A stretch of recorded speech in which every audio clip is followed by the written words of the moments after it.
Wi-Fi dead zones is tricky business, but we are armed with range extenders and mesh Wi-Fi, and we're going to find out which is best for your home. If you have a small space and a single dead zone you want to annihilate, get a range extender. If you have a large home and want to spread coverage more evenly throughout, mesh Wi-Fi. Thanks for watching. Please like and subscribe. Keep going. Yeah, I guess I can go into detail, but if you needed the TLDR, there you go. First, we'll talk about the basics, then I'll dive into range extenders, then I'll talk in more detail about mesh.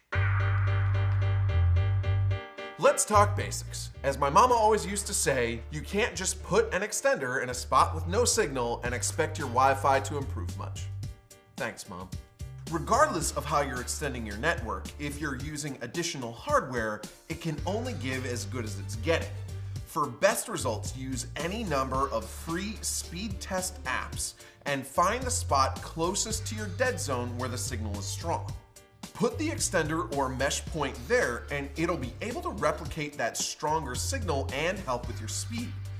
Before you buy extra hardware, try repositioning the hardware you have and playing with the antenna of your router to see if that helps. For router positioning, out in the open is best as opposed to in a corner by walls, and higher up is better than on the ground. If basic troubleshooting can't fix your problem, maybe you do need that extra hardware. Enter the simplest answer, range extenders.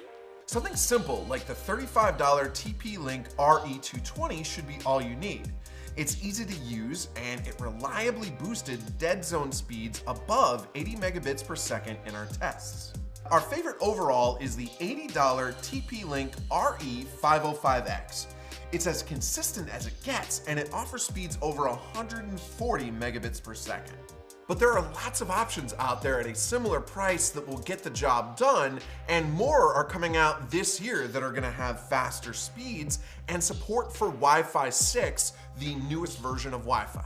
And good news, you don't need to worry about matching the brand of your router or anything like that. Almost every modern router has a WPS button for Wi-Fi protected setup. Plug in the extender, press the button on both the extender and the router, and that should be the extent of it. A couple of other things to keep in mind about extenders. They're actually going to use your Wi-Fi to broadcast their own signal. So if you want to connect to them, you'll see your same Wi-Fi name just with a _ext at the end. They also probably won't be able to hit your network's max speeds. Most cap at 50 to 75 megabits per second, which is still plenty for most uses like video chats, streaming movies, or basic online gaming.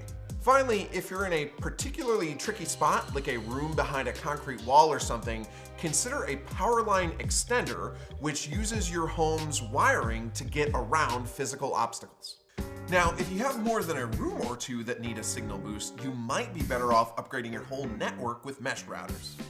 This is definitely more of an investment than a single range extender, but fortunately, mesh is becoming more common, so the price is coming down somewhat. You should still expect to pay at least $150 for a decent system, and this is one of those circumstances where you get what you pay for. A good system makes a huge difference with mesh routers because they are constantly running calculations under the hood to try to figure out the best way to get you a solid connection. You don't want one getting tripped up over that and slowing down your signal by putting you through a few extraneous points before you talk to the cloud. With that in mind, we've liked models from Eero, Netgear, Asus, and TP-Link. Our current favorite, if price isn't an issue, is the Netgear Orbi AX6000. Get ready for that price, $700.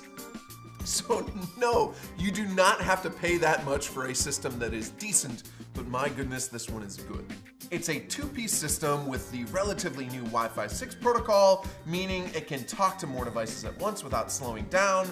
The two pieces help it spread coverage anywhere, and it's blazingly fast, even at a distance. One of the fastest routers we've ever tested.